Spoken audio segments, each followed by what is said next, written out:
with the chapter unit number 5 electromagnetic wave. In short we can say it EM waves.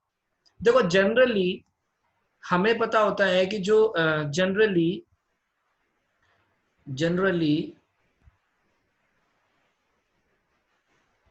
जो एक wave है, ठीक है ना, हमें पता है कि जो एक वेव है वो एक प्रकार की क्या होती है, आपकी डिस्टरबेंस होती है, ठीक है ना। वेव क्या होती है, डिस्टरबेंस। और ये डिस्टरबेंस ही आपकी क्या करती हैं, ये आपकी प्रोपगेट करती हैं, ये डिस्टरबेंस आपकी प्रोपगेट करती हैं एंड उससे, और ये प्रोपगेशन में क्या लेके जाती हैं, ये कैरी करती है एनर्जी को, और वो आपकी क्या कहलाती है, वेव। एनर्जी, वो आपकी क्या कैरी करती है, एनर्जी, और ये आपकी क्या कहलाती है, ये आपकी एक वेव कहलाती है, वेव। बात आई समझ में या नहीं आई? जनरली हमने क्या देखा है, हमने क्या पढ़ा है 11th क्लास में कि कोई भी जो वेव सॉरी आपका जो ये है, कोई भी वेव है वो आपकी एनर्जी जो है प्रोपेगेट करती है, आपकी एनर्जी डिस्टरबेंस को लेके चलती है, और डिस्टरबेंस ही आपका प्रोपेगेट होता है, और वो एक एनर्जी की फॉर्म में आगे बढ़ता है, and that is your wave. अब हम जो बात करेंगे, हम बात करेंगे इलेक्ट्रोमैग्नेटिक वेव। टुडे आज जो मेन टॉपिक है वो क्या है, electromagnetic wave. Electromagnetic wave. Now listen to me carefully.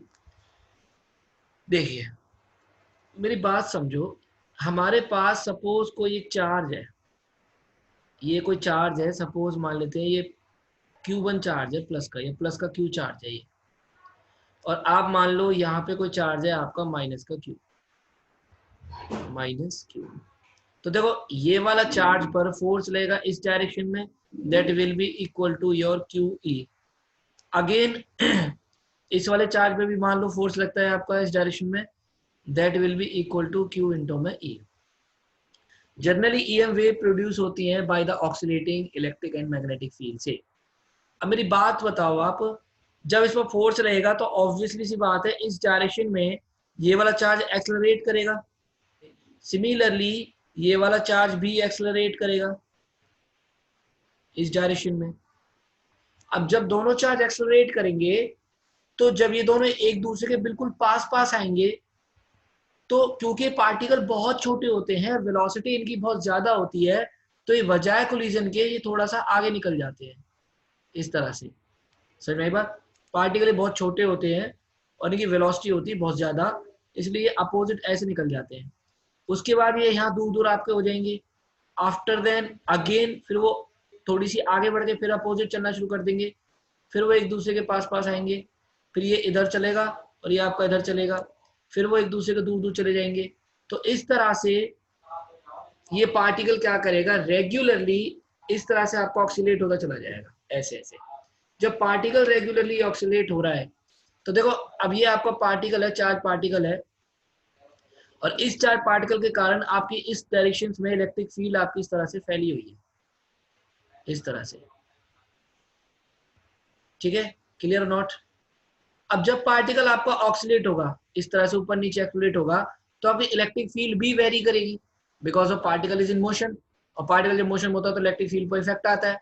जब इलेक्ट्रिक फील्ड वेरी करेगी तो आपकी इलेक्ट्रिक फील्ड भी कुछ इस तरह से ऑक्सीलेट होगी, और पार्टिकल के मोशन में आने के कारण आपका मैग्नेटिक फील्ड बनेगा, और वो मैग्नेटिक फील्ड आपका कुछ इस तरह से ऑक्सीलेट होगा, और जिससे आपकी इलेक्ट्रोमैग्नेटिक वेव वहां जनरेट होगी।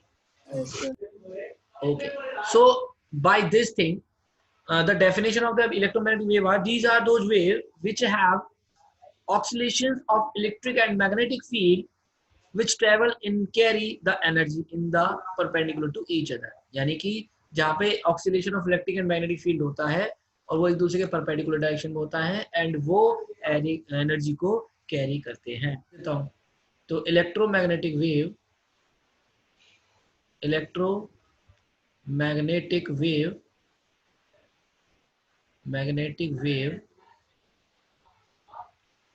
are those waves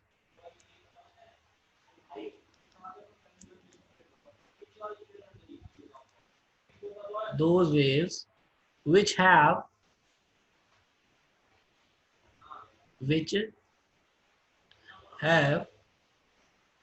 oscillation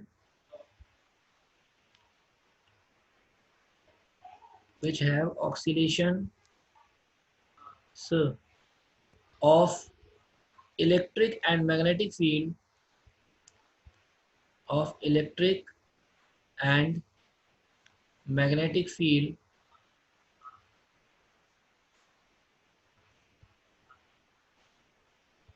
field लिख रहे हो ना साथ के साथ?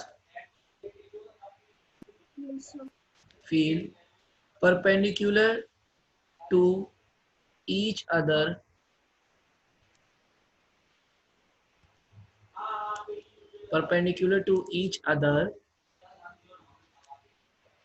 and perpendicular to direction of propagation.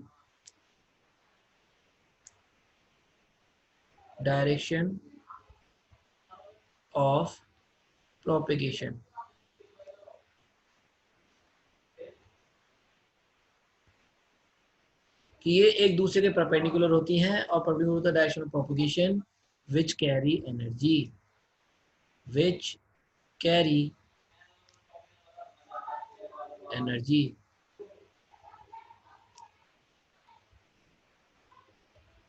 तो ये एनर्जी को कैरी करती हैं और ये जो इनका जो ऑक्सीलेशन होता है वो वेव की डायरेक्शन ऑफ प्रोपगेशन की परपेंडिकुलर होता है. इसको आप ऐसे कह सकते हो, जैसे सपोज करो कि ये हमारे पास X Y axis Z axis direction है. Suppose this is your Y axis and this one is your X axis X and this is your Y. और मान लेते हैं एक ये वाली आपकी डायरेक्शन है जो कि आपकी जेड है, जेड डायरेक्शन. तब उस केस में अगर हम बात करें, मान लेते हैं इलेक्ट्रिक फील्ड की डायरेक्शन आपकी कुछ इस तरह से हो जाएगी. इलेक्ट्रिक फील्ड की प्रोपगेशन कुछ ऐसे हो जाएगी अलोंग द एक्स एक्सिस, यानी कि इलेक्ट्रिक फील्ड आपका वाई एक्सिस का अलोंग ऑक्सीलेट कर रहा है. और उस केस में जो आपका जो मैग्नेटिक फील्ड है मान लेते हो अलोंग जेड एक्सिस ऑक्सीलेट कर रहा है इस तरह से.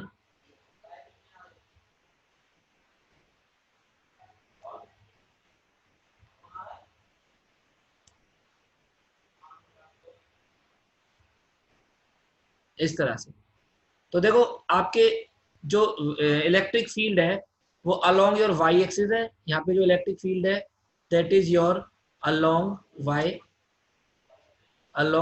एक्सिस. और जो आपका जो मैग्नेटिक फील्ड है that is your along along Z axis.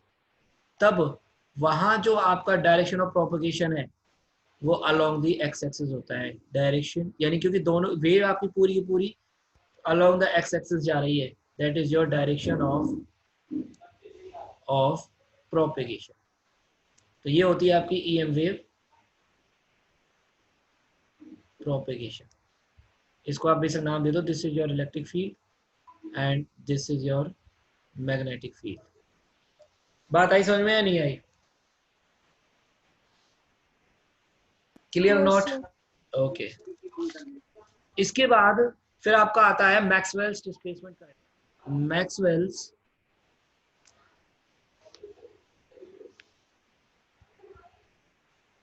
Maxwell's displacement. ये आराम से करेंगे, जल्दी हो जाएगा, कोई दिक्कत मत लो. Displacement current. देखिए मैक्सवेल का डिस्प्लेसमेंट करंट. देखो हुआ क्या था कि आपने पढ़ा है कि हमारे पास ओम ने या सबने बताया था कि अगर कोई वायर हो तो वायर में से आपका जो है करंट फ्लो करता है. ठीक है जी. और अगर आपका सर्किट अगर क्लोज है तो आपका करंट फ्लो करेगा. अगर सर्किट आपने ओपन रख दिया तो करंट फ्लो नहीं करेगा. आपने ये चीज तो पढ़ी है, ये सबने ये चीज. ठीक है. अब मैक्सवेल में इसने क्या करा, मैक्सवेल ने एक वायर ली और दो प्लेट उसको इस तरह से उसने दो प्लेट्स जोड़ दी ऐसे. और उसके बाद फिर उसको कनेक्ट कर दिया किसके साथ, एक बैटरी के साथ, और इस तरह से एक की भी दे दी ताकि वो अपनी मर्जी से सर्किट को ऑन भी कर सके और ऑफ भी कर सके। और उसके बाद उसने क्या करा, जैसे सर्किट को क्लोज करा तो उसने देखा कि जो करंट है वो पूरे जो आपका सर्किट है पूरे सर्किट में फ्लो कर रहा है, जो करंट है वो पूरे सर्किट में फ्लो कर रहा है। अभी यहाँ उसने देखा कि अगर ओपन सर्किट होता तो यहाँ करंट फ्लो ही नहीं करता, लेकिन यहाँ तो करंट फ्लो कर रहा है। तो उन्होंने कहा ये बात तो ठीक है भाई, कोई ना कोई तो प्रॉब्लम है। तब मैक्सवेल ने बताया कि अंदर क्या है कि ये आपका एक पूरा एक एरिया बन जाता है, ये भी आपका एक एरिया है, और इस एरिया के बीच में क्योंकि अगर ये प्लेट आपकी पॉजिटिव चार्ज है, क्योंकि अगर ये आपकी प्लेट पॉजिटिवली चार्ज है और ये प्लेट नेगेटिवली चार्ज है, तो उस एरिया के बीच में एक इलेक्ट्रिक फील्ड जनरेट करेगा। और वो electric field because of regularly change हो रहा है, क्योंकि जैसे ही आप उसको चार्ज करते हो तो प्लेट धीरे धीरे करके चार्ज होना शुरू हो जाती है। तो इसके कारण क्या है, कोई इलेक्ट्रिक फील्ड वेरी कर रहा है, और उस इलेक्ट्रिक फील्ड के वेरी करने से एक करंट का जनरेशन हो रहा है, and that current is given, the name of that current is given displacement current. मुझे इससे समझो कि मैक्सवेल ने क्या करा कि ये हमारे पास कोई प्लेट है और एक दूसरी प्लेट उसने ले ली ये वाली, सपोज उसका एरिया मान लेते हैं ए है। मैक्सवेल ने क्या करा कि इस दो प्लेट को लेके और एक पूरा एक सर्किट बना दिया। अब कायदे से तो हमारे लिए एक ओपन सर्किट दिख रहा है, वैसे तो हमें क्या दिख रहा है, एक ओपन सर्किट, बट फिर भी करंट इसमें पूरा का पूरा फ्लो कर रहा है, करंट इज फ्लोइंग रेगुलरली। तो वहां से जो लोगों का जो थोड़ा बहुत कॉन्सेप्ट था ओपन सर्किट वाला, उसको मैक्सवेल ने हिला दिया कि भाई ये ऐसा कैसे हो सकता है, हमने तो ये देखा कि अगर सर्किट ओपन हो तो करंट फ्लो नहीं करता, और अगर सर्किट क्लोज हो तभी करंट फ्लो करता है। लेकिन उसने क्या करके दिखा दिया, उसने ओपन सर्किट एक लिया और अपना करंट फ्लो करके दिखा दिया। वहां पे मैक्सवेल ने उनके कॉन्सेप्ट को हिला दिया। तब मैक्सवेल ने बताया कि क्योंकि अंदर एक एरिया है, अगर आप सिंपल एक वायर लेते हो इस तरह से, सपोज आपने एक वायर ली कुछ इस तरह से, और इस वायर में अगर आप करंट को फ्लो करा रहे हो, अगर आप इस वायर में करंट को फ्लो करा रहे हो तो करंट फ्लो नहीं करेगा, because there is not any area, not any area. लेकिन अगर आप यहाँ कोई दो प्लेट लगा देते हो तो यहाँ पे आपका एक एरिया जनरेट हो जाता है बिटवीन द टू प्लेट्स, और बिकॉज ऑफ दैट एरिया वहाँ आपका एक इलेक्ट्रिक फील्ड जनरेट होता है, क्योंकि अगर ये प्लस हो जाएगी प्लेट, ये नेगेटिव हो जाएगी, तो यहाँ एक इलेक्ट्रिक फील्ड जनरेट होगा, और उस इलेक्ट्रिक फील्ड के वेरिएशन से आपका फ्लक्स जनरेट होगा, and by the change of that flux you will get electric current.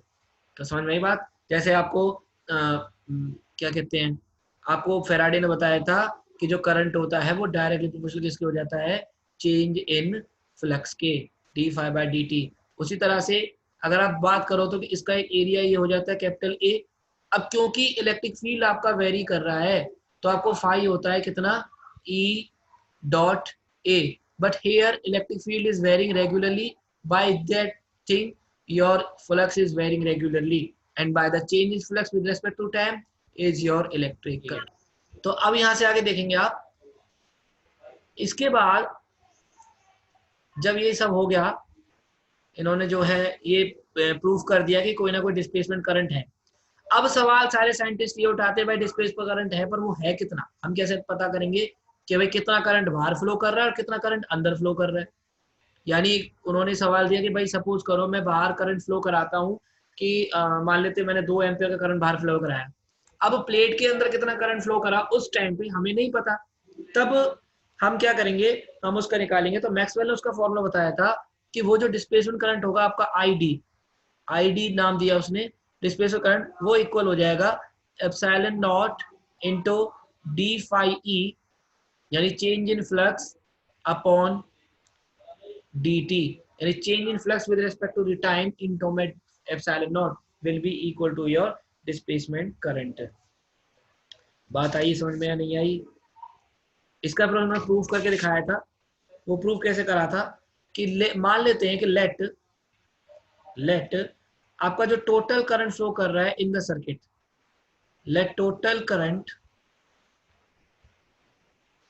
flowing in the circuit let total current flowing in circuit is equal to equal to IC प्लस ID। माना कि जो total current flow कर रहा है वो I is equal to IC प्लस ID flow कर रहा है। अब जब हम बात करेंगे, ये आपका सर्किट है, ये आपका सर्किट है, इस तरह से दो प्लेट्स हैं आपकी लगी हुई, और इस तरह से इन दोनों प्लेट्स को हमने कनेक्ट कर दिया किसी एक बैटरी के साथ, और इसके बाद एक की, और नाउ ये आपका कनेक्ट हो गया। सपोज इसके अंदर से आपका कन्वेंशनल करंट फ्लो कर रहा है, मैंने बताया था ना कन्वेंशनल करंट कौन सा होता है, due to the flow of positive charge is your conventional current. और यहाँ हम मान के चलते हैं कि आपका डिस्प्लेसमेंट करंट फ्लो करता है, तब उस केस में जो टोटल करंट सर्किट में हो जाएगा conventional current plus displacement current हो जाएगा। अब जब हम बात करेंगे बाहर की तरफ कि अलोंग द कंडक्टर, जो आपका वायर है अलोंग द कंडक्टर या अलोंग द वायर, जब बात करेंगे तो आपका I बराबर कितना हो जाएगा, only IC, because your displacement current is equal to 0, क्योंकि बाहर तो कोई डिस्प्लेसमेंट करंट है ही नहीं ना, यहाँ कोई डिस्प्लेसमेंट करंट नहीं है। Here your ID is equal to 0 और हियर योर IC, क्योंकि मैक्सवेल ने एक बात और बोली थी कि जहां पर आपका IC होगा, जहां आपका IC होगा वहां आपका ID 0 हो जाएगा।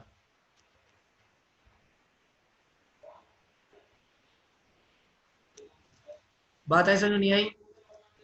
ये क्या था, मैक्सवेल ने बताया था, मैक्सवेल अपनी कंडीशन रखी थी कि भाई जहां पे आपका आईसी होगा ना वहां आपका आईडी 0 हो जाएगा, और जहां आपका आईडी होगा वहां आपका आईसी 0 हो जाएगा। तब उस केस में your I will be equal to कितना हो जाएगा, आईसी प्लस 0। अच्छा, अगर हम बात करें along the plates, along the plates, तो जब हम बात करेंगे अलोंग द प्लेट्स उस केस में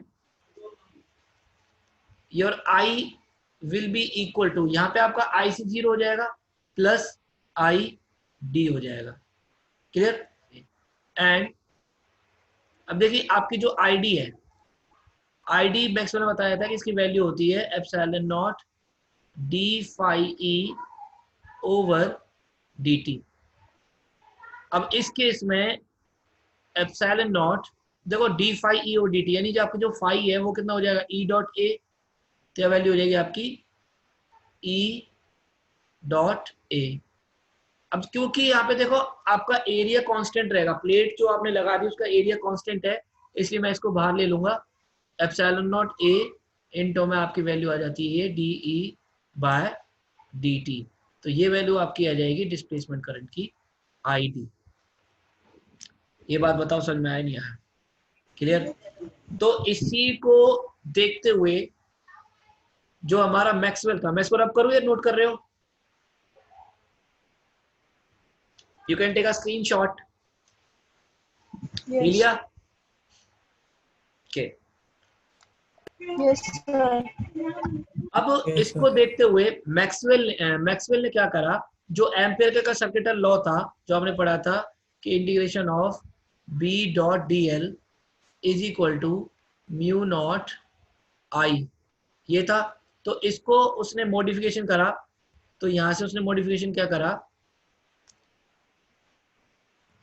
हेंस तो उसने करा कि जो मैक्स एम्पियर सर्किटल लॉ हो जाएगा वो हो जाएगा B dot DL is equal to mu naught into में IC और प्लस ID, यानी कन्वेंशनल करंट प्लस ये, and is equal to mu naught into आपका ये हो जाएगा IC plus epsilon naught d phi e over dt। और ये कंडीशन उसकी हमेशा वैलिड रहेगी कि जहां पे आपका IC होगा वहां आपका ID हो जाएगा हाउ मच, इक्वल टू 0, और जहां आपका ID होगा वहां पे आपका IC इक्वल टू 0 हो जाएगा। That was Maxwell's law. Clear?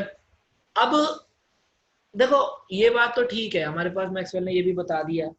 अब पता है साइंटिस्टों ने फिर सवाल उठाया कि भाई हमारे पास जो तरीका होता है कि भाई जैसे सपोज आपका ये सर्किट है, एक सर्किट आपका ये हो गया, एक सर्किट आपका ये हो गया, और सॉरी मतलब ये 2 प्लेट है और ये आपकी बैटरी है, ठीक, और ये आपका एक की हो गया।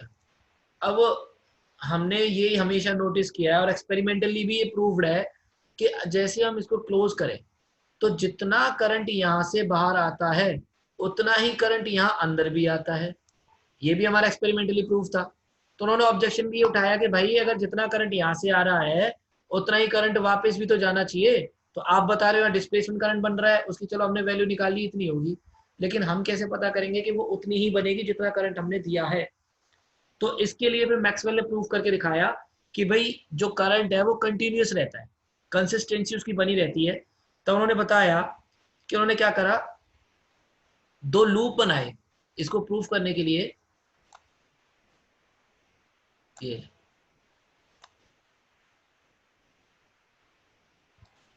देखिए उन्होंने क्या करा, एक तो लूप बनाया अंदर एरिया का और एक लूप बनाया उन्होंने बाहर एरिया का। तब उस केस में इसको हम मान देते थे, suppose this is your loop C1 and suppose this is your loop C2। तब for loop C1, for loop C1 by ampere circuit law क्या था, integration of B dot DL is equals to mu naught I। Clear. और ये हम लेके चलेंगे किसके लिए, लूप C1 के लिए। Similarly for loop C2, for loop C2 again apply कर दो, integration of B dot DL is equal to, यहाँ क्या हो जाएगा, mu naught epsilon naught into में d phi E over dt। क्योंकि वहां तो हमारे पास जो IC है, आई मीन IC तो म्यू नॉट I हो जाएगा और ID आपका 0 हो जाएगा। यहाँ पे आपका I 0 हो जाएगा, ये वैल्यू बच जाएगी। ये बात है समझ में। अब बट हमें पता है E की वैल्यू होती है आपकी what, that is your sigma by epsilon not, sigma upon epsilon naught. और इसको हम ऐसे ले सकते हैं Q upon A epsilon not, A epsilon not. अब यहां से अगर मैं E डॉट A की वैल्यू निकालू, E डॉट A तो इक्वल टू किसके हो जाएगा, Q अपॉन एप्सिलॉन नॉट की। इसकी वैल्यू हम पुट कर देंगे इसके अंदर, तो यहाँ से वैल्यू क्या हो जाएगी, equal to mu naught epsilon naught into D by dt। क्योंकि देखो ये जो है E डॉट A ये आपका फाई E तो बन जाएगा फिर ये, तो यहाँ पे कितना हो जाएगा, Q बाय एप्सिलॉन नॉट। अब यहाँ से देखिए आपका ये इक्वल किसके हो जाएगा, that will be equal to mu naught और एप्सिलॉन नॉट, और देखो अपॉन में एप्सिलॉन नॉट आ जाएगा आपका बाहर, और D Q by D T, ये वाली जो टर्म है D Q by D T क्या बन जाएगा, करंट आई। यस और नो, एप्सिलॉन नॉट से एप्सिलॉन नॉट कट जाएगा, तो यहाँ से आपका ये भी वैल्यू क्या आ जाएगा, integration of B dot D L is equal to mu naught I. तो देखो दोनों ही केस में उन्होंने प्रूफ करके दिखा दिया कि फोर C1 भी आपका B dot D L mu naught I है और 4C2 भी आपका B dot D L equal to mu naught I है। यहाँ तक बात आई समझ में। तो यहाँ से उन्होंने अपना जो लॉ था उसको करके बताया कि भाई इस तरह से आपका जो करंट है वो कंसिस्टेंट रहेगा। समझ में आ गया, नोट कर लिया।